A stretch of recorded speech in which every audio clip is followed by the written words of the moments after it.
Ipapakita natin ang step-by-step na pagbabaklas ng iPhone 17 Pro. Bago magsimula, siguraduhin nakabackup ang importanteng data. Unplugged ang lahat ng cable at completely powered off ang device.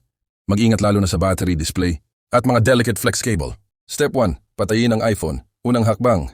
Patayin muna ng tuluyan ang iPhone. Pindutin at i-hold ang power at volume button. Pagkatapos i-slide ang power off control. Siguraduhin walang power bago magpatuloy. Step 2. Tanggalin ang SIM tray. Kung ang unit ay may physical SIM tray, gamitin ang SIM eject tool para maalis ito.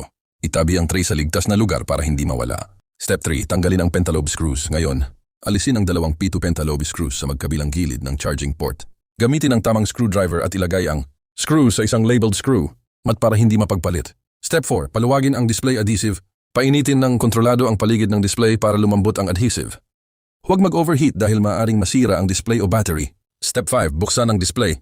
Ilagay ang suction handle sa ibabang bahagi ng screen. Dahan-dahang gumawa ng maliit na gap at gamitin ang plastic opening pick para paghiwalayin ang adhesive. Mag-ingat sa lalim ng opening pick. Huwag itong ipasok ng sobra dahil may mga sensitibong cable at contacts sa ilalim ng display. Step 6. Iangat ang display. Kapag maluwag na ang adhesive, dahan-dahang iangat ang display.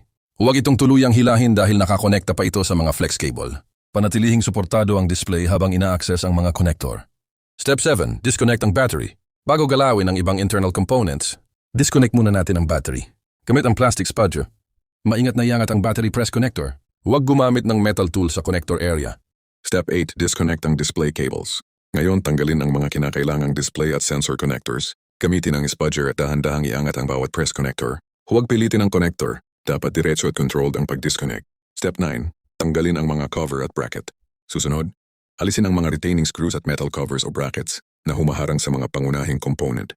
Panatilihing magkakasama ang bawat screw ayon sa kanilang eksaktong posisyon at haba. Step 10. Tanggalin ang camera modules. Para alisin ang rear camera assembly, tanggalin muna ang kinakailangang cover at connectors. Dahan-dahang i-disconnect ang camera flex cables. Pagkatapos ay alisin ang retaining screws at iangat ang camera assembly. Iwasang hawakan ang camera lens. Step 11. Tanggalin ang logic board. Ngayon, alisin ang mga natitirang connector, shields, at retaining screws ng logic board.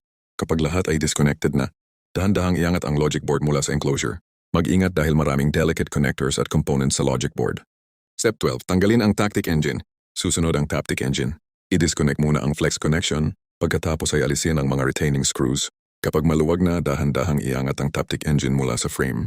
Step 13. Tanggalin ang speaker at USB-C assembly. Ngayon naman ay ang lower assembly. Alisin ang mga kinakailangang screws at disconnect ang flex cable. Pagkatapos, maingat na alisin ang speaker at USB-C assembly. Step 14. Tanggalin ang battery. Para sa battery, sundin ang tamang procedure ng iPhone 17 Pro. Ang battery assembly ng model na ito ay secured sa isang screwed-in tray, kaya kailangang alisin ang tray screws bago ma-access at maalis ang battery assembly. Mag-ingat ng husto. Huwag tusukin, baluktutin o piliting i-pry ang lithium-ion battery. Step 15. Organisahin ang mga component. Ngayon ayusin natin ang lahat ng natanggal na components. Ihiwalay ang display, battery, logic board, cameras, taptic engine, speaker, USB-C assembly, shields, brackets, flex cables, at lahat ng screws. Ang tamang organization ng maliliit na screws ay mahalaga para maiwasan ang maling pagkakabit sa reassembly. Step 16. Kumpletong pagbabaklas. At ayan, kumpleto na ang disassembly ng iPhone 17 Pro. Sa puntong ito, dapat nakahiwalay at maayos ang lahat ng major components. Para sa reassembly, sundin ang reverse order ng procedure at gamitin ang tamang replacement adhesive, screws, tools at torque specifications ayon sa repair manual.